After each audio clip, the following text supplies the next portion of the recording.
Could Greece be heading out of the eurozone? Its willingness to honour previous austerity deals is doubtful, meaning it's not just the press talking about a so-called Grexit, it's also, for the first time, the European Central Bank's Governing Council.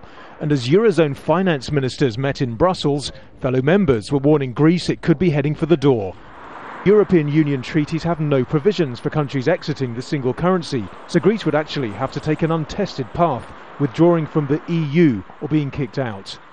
Al Jazeera asked a leading economist to talk through the scenarios. Firstly, if Greece did leave the euro, it would introduce a new currency, probably the new drachma. Everyone is going to queue up, of course, in front of the banks anyway to try and see whether their deposits are at all safe.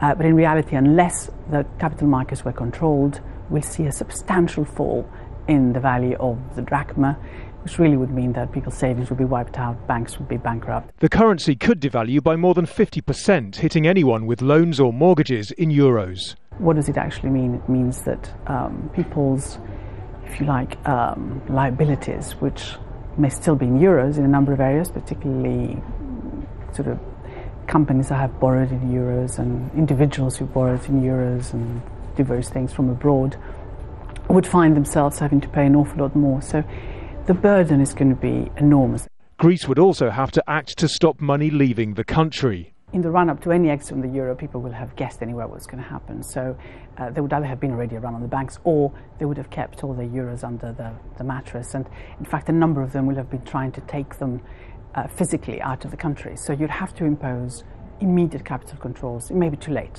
One half of the key eurozone duo, France, has a new president who says austerity can no longer be Europe's only option. The other, Germany, has a chancellor whose party's taken a beating in regional elections over its tough stance.